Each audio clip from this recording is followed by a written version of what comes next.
Hey guys, how are we doing? Welcome to Walking Boxing. It is Wednesday, October 16th, 2024. And it is fight week, of course. Tszyu versus Murtazaliev. And it wouldn't be fight week without some more controversy. Of course, we've had the hurricane in the last sort of week or two, with the doubts about that. But Tim is in Orlando, Florida, and Murtazaliev obviously as well.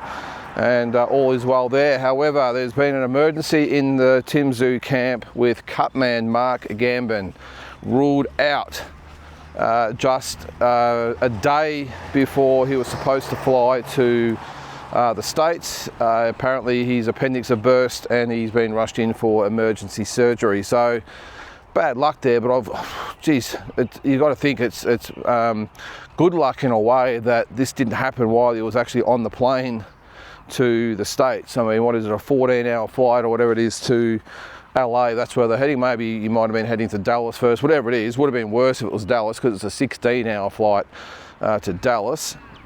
And if those appendix burst on the plane, then he was in all sorts. But anyway, look, yeah, bad luck for him. He did, and quite rightly so, he wanted to hopefully maybe make amends a little bit for what happened back in March. I don't really think he's got any issues about what happened back when Tim fought Fundora. I think there's been a bit of a misconception about the whole thing, at least from as far as I'm concerned. I don't think the issue was ever about Mark. Now, obviously, there was a lot of criticism from probably other cutmen in the game who said they would have done things differently, and that's probably always going to be the case. But I think for most fight fans, I think everyone realised there was absolutely nothing he could do. I mean, he hit an artery. You're not going to stop a cut on an artery in the space of about 40 seconds. So I don't think that was the issue. I think most people's issue, mine included, was that either the referee, not the referee, the doctor or the corner to stop the fight. I think that was the issue everyone had with it. So I've certainly never really had a bad word to say about Mark. It's more so the fact that whoever had the ability to make the call didn't. So, but anyway, he's not going to be there. I think they said they're going to use Matteo Tapia's cutman, who's already there, and I think there might have been another guy that was based in New York. So that's probably only about an hour's flight from Orlando. That was friends or something, or an associate with one of the trainers at the gym in Las Vegas that they've been using. So either way, I don't think it's a massive issue for Tim. Look, end of the day, the cutman, it's not like he's a trainer or anything like that, a coach, whatever. He's a cutman. He's employed just purely and solely to get in there and work on the cuts if they do occur. Hence why you have guys like Stitch Duran and all those types of guys who they're just cutmen for hire. So that's literally all they do. It doesn't matter whether there's a relationship there or whether or not they've worked together before or whatever. I mean, literally they get in there and tend to the cut while the cornermen do their job. Might have been a bit different if Igor had got appendicitis or something, but in this case, I don't think it's going to be much of an issue at all. So that's that. Now, I wanted just to go over today. I'm not sure whether you've seen it in your capital city or wherever you are, but in the Herald Sun yesterday, I'm assuming this went national. Actually, before I get to that, no, I'll mention it now. What I'm going to do, they brought out a list, the power rankings, Australian boxing's 20 most influential figures. All right, so we're going to go through that in a sec. But one thing I just want to clarify, yesterday I spoke about the lack of media exposure for fighters other than no limit fighters, and most people agree. There was a couple that didn't. There was one particular one, I think it might have been Anthony on YouTube, and thanks Anthony for the comment. And I think he said it's not necessarily the media's fault for not reporting on the fighters. It is the managers. And look, you're probably right, to an extent you are right. But when you think about it, I mean, do other sports, there's the football and the swimmers and the tennis and the soccer, rugby, all that sort of stuff, do they have to push their case to get an article in the paper or some news coverage? I don't think so. I know boxing's maybe a little bit different. It's not a mainstream sport, I get that. But from what I can gather as well, and I've spoken to Angelo DiCarlo in the past, I've spoken to Mick Francis in the past, and others, and they really try the hardest to get some exposure for their fighters, and it just doesn't come. And I remember even when I was promoting, now obviously on a lot smaller scale than this, but trying to get anything, even a return call from some of the reporters in the major papers, almost impossible. Now again, they ended up being at the level, the Maloneys and these types of guys, but back then they were just young up-and-comers who really struggled. So I do sort of get what you're saying there, Anthony, but not in the wide scheme of things. I think if you've got international fighters in massive events, then, you know, you report on it. So not necessarily after the fact. And just on the Australian media, before I get into this list and just more about it. Now, even when they do cover the fights, I've got doubts that they even really take any notice, and whether they just pick up some bits and pieces, some snippets along the way to put in the paper. And I'm going to give you some examples. All right, the Ben Whittaker, Liam Cameron fight the other day, there was a headline there, wild scenes as boxer rushed to hospital. In never before seen scenes, a boxer was rushed to hospital after suffering a freak injury when he was pushed over the top rope. Yeah, that's not really the way I saw it.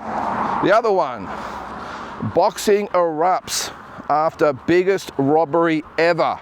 This is Better Beav over a Bivol. Fans were left astounded after the result of Artur Beterbiev title fight with Dmitry Bivol was announced. So, what was the other one I saw? The Opatai one. Oh, there was actually one, I'll get to that in a sec, with hang on, where was it? With Nicholson. Aussie Sky Nicholson. Hang on, what was the headline? Oh no, okay, they've changed the headline. It was controversy, all-time controversy because of the excitement of the fight. Here's the other one. Where was it? Where is it? Maybe it's back a little bit. Hang on, I'll go back. Oh, Aussie leaves world stunned with brutal KO. Now this is Jai Opetaia over Jack Massey. So this is the headline again. Aussie leaves world stunned with brutal KO. Now, I'm not sure whether you saw the fight out there. I'm assuming you did, but there was no brutal KO.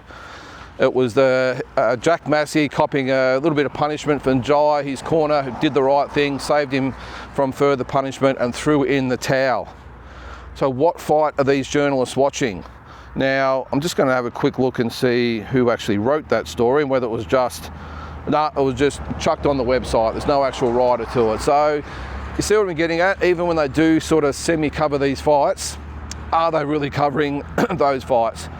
Because as I said, that Jai's fight, as impressive as it was certainly not a brutal KO that stunned the boxing world. But anyway, all right, let's get into this list. Now this is the power brokers of Australian boxing,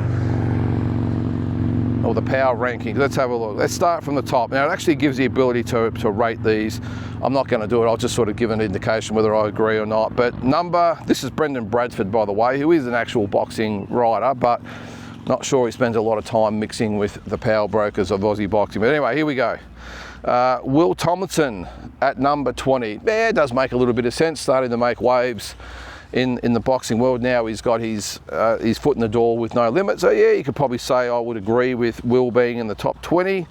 Number 19, Johnny Lewis. Now I 100%, as much as I love Johnny Lewis, disagree with this. What relevance does Johnny Lewis have to the boxing world these days? I mean, he's an absolute legend of the sport, Hall of Fame trainer, one of the most respected people ever in Australian boxing. And you know, I love Johnny for what he's done for Aussie boxing. You know, obviously with Jeff Fenech, Tszyu, Jeff Harding, Justin Rousel, you can just go on and on and on. But at 19, a power broker of Aussie boxing, don't see it that way. Sorry, so I've got to probably disagree with that one.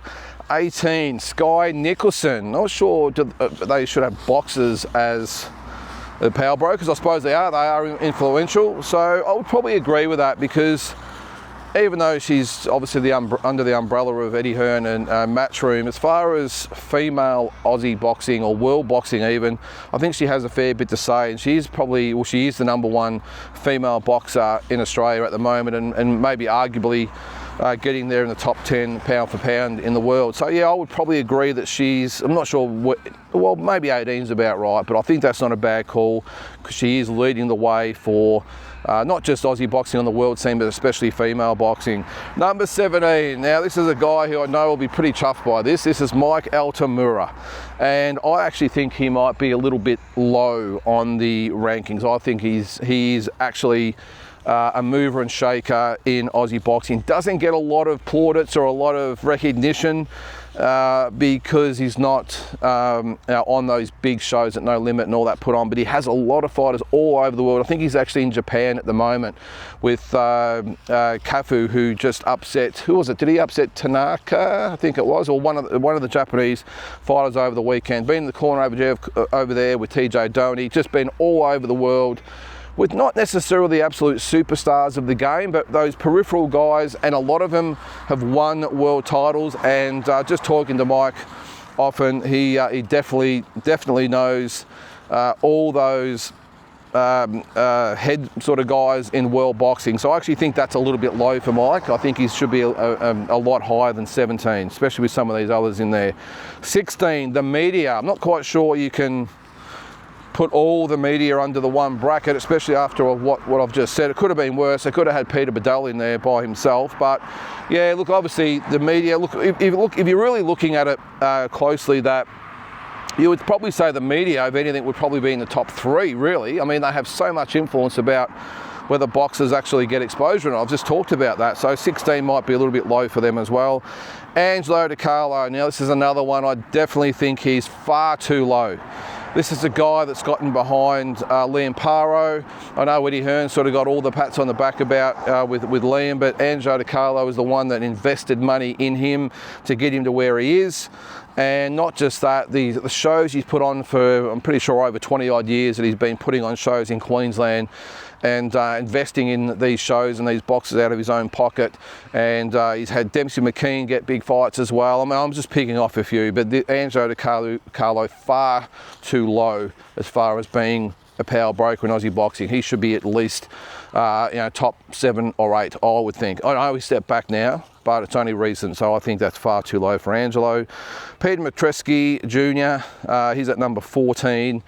Look, he does control Sam Goodman. That's probably about it. Far too high for him. I'm not sure whether he's actually that influential in world boxing, Australian boxing, sorry, especially not a power broker. Done some really good things with his fighters, don't get me wrong, but I think as far as actually being, the definition here is a power broker, no, I don't think so. I think he's done a great job with Sam and some others, but as far as being the number 14 in Australia, I don't think so. Too high for Peter. Number 13, Mick Francis. Now again, another guy who's far too low. This guy manages the career and promotes the career of Jaya Pataya and Justice Huni. I know he's dropped back a little bit from, or stepped back a little bit from the actual promotional side of things, head of Tasman Fighters, of course. But just the fact he's got Jaya, the number 1 fighter in Australia, pound for pound, in Jaya Pataya, and maybe a future top 10 heavyweight in Justice Huni. Yeah, I think it's far too low. Mick Francis, I know he's had his differences with Eddie Hearn lately. They've actually been in the court together, but they were in the ring together on the weekend with Jai. On first name basis with Turki Al Sheikh, and been on most of his shows. Far more influential than some of these other guys on this list, so far too low, I think, for Mick Francis there. Number 12, another fighter, George Kambosos. Well, again, I think low. I haven't really gone right through these to the bottom, by the way, but yeah, again, it's hard to rate an actual boxer as far as being a power broker, because they don't really control what's happening in Australian boxing. They might become one of the faces of boxing, but they don't really control what happens in it. So it's maybe not 12, it's probably nearly halfway mark of it. So we'll call that a win for George. We'll agree with that one. Number 11, Jeff Fennick. This is an interesting one because Jeff's not really involved a lot. I know he's a trainer and commentates every now and then. I'd like to see him a little bit more than what we do, but yeah, I think it's probably about right, again, halfway. He's very, very influential in overseas boxing, especially in the States. I've seen it myself over there. They are absolutely obsessed with Jeff when when the road I've been in Vegas with Jeff before, not actually with him, but at a same vicinity where he is, and talking to him and having a drink with him, all that sort of stuff. And they absolutely love Jeff Fennick and has so much respect for Jeff. No matter who it is, no matter how big the name is, they all love Jeff. The only thing is, I'm not sure, again, what involvement he has, you know, in the levels anymore as far as being a power broker. But as far as a name goes, probably could even be a little bit higher. All right, number 10, another fighter, Liam Paro. We'll just agree with that. Doing big things at the moment. Big fights coming up, but again, a fighter, very hard to rate an actual fighter.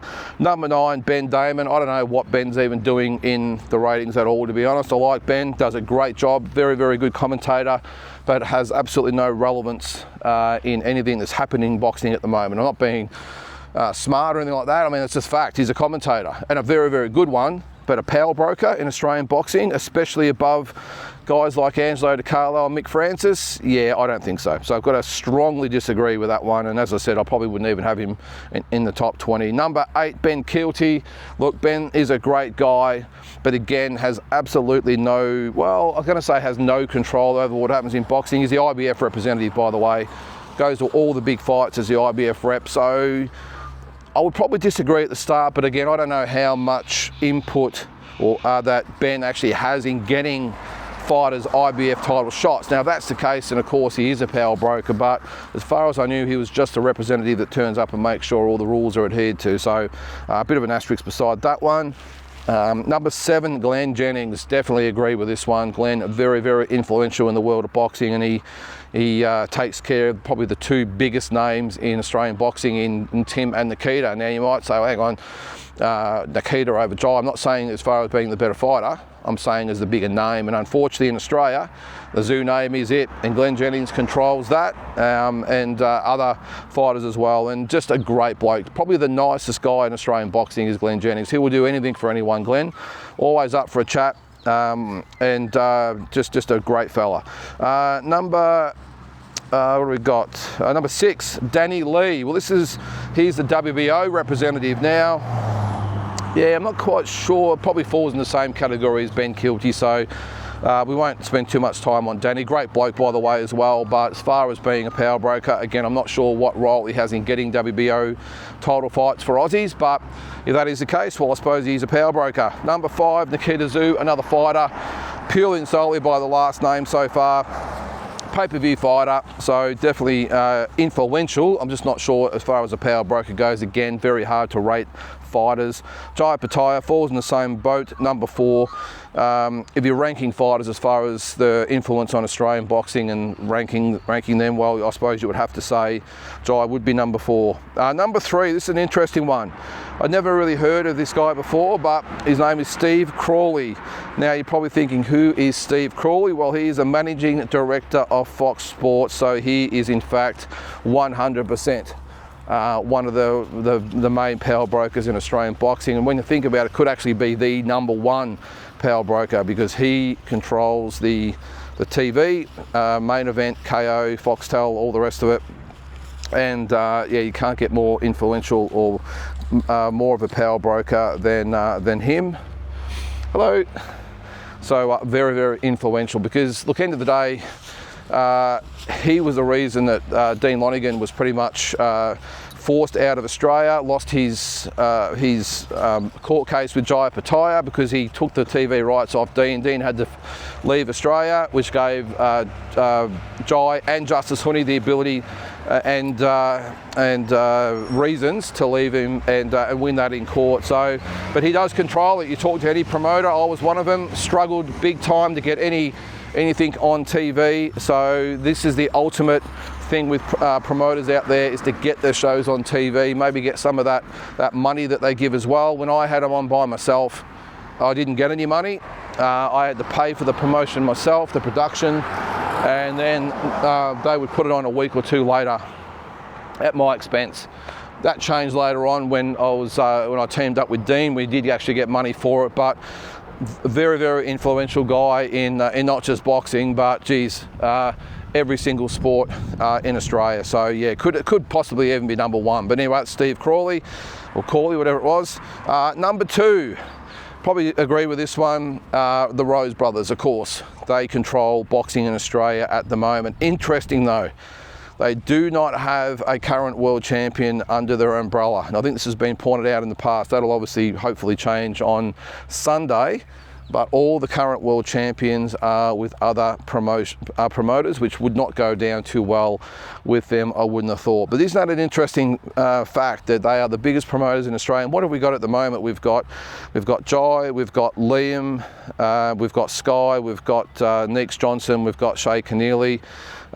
Geez, I hope I haven't forgotten anyone. But even before that, the Maloneys, George Kambosos, none of them were with the Rose brothers, and even there was an argument even with Tim's belt that it was a vacant belt, so it wasn't really won off anyone. I don't really agree with that. I think he would have won it anyway. But isn't that interesting? But yeah, but as far as being important, well, they don't get much more important than George. And actually, that was the other thing I forgot to say before. As far as the casualties goes, now George Rose isn't going to be at the fights either in the States. He actually tore his bicep off the bone in one of those rugby games last weekend or the weekend before. So sorry, I forgot to mention that. So not only is Mark Gamba not going to be there, but George Rose is not going to be there either. But anyway, so yeah, can't argue with the fact that the Rose brothers are number 2, and again could arguably number 1 as well. But the number 1 power broker in Aussie boxing is Tim Tszyu. Now I said before about some of the other fighters, whether they really qualify. I think in this instance, Tim Tszyu probably does. Now, not just as a boxer, but just the name. He is the biggest name that we've seen in Aussie boxing probably since Jeff Fennick, with all due respect to George Kambosos and Jeff Horn and all the others. Danny Green, Anthony Mundine, he is a massive, massive name, not just in Australian boxing. This is the difference, especially when you look at fighters like Danny and Anthony Mundine and the rest of them. Tim is a worldwide big name. And we probably haven't seen that really since Jeff Fennick, I don't think. I know arguably George Kambosos, but just a massive, massive name and brand, more importantly. It's not just about being a name, you've got to have a brand, and Tim Tszyu is that. And the interesting thing though is that, and I love Tim, he's a great fighter, great guy and everything else, but even as big as he is, has still yet to have those legacy wins, and that's what I know what he craves. So I'm sure they will come. But it's interesting to see that he's such a massive name here in Australian boxing and regarded so highly without those real signature legacy wins that his dad Costa had over the years, and Jeff and all the the other great fighters in Australia. But so that shows the upside of how far this guy's got to go. But that is the list there. Let me know if you agree or don't agree with them. I think overall it's not a bad list, but it's almost impossible to get right, isn't it? Because power broker could mean a lot of different things, as I've mentioned there, whether you're a trainer, promoter, fighter, whatever it might be. So again, let me know what you think and who you would have. Let's just maybe rank the top 5 or even top 10. Who do you think? Probably the top 5, I'm probably thinking. All the others you could probably throw in a hat and take your pick. So guys, that is it for this Wednesday. Hope you have a great day, and we'll talk to you tomorrow.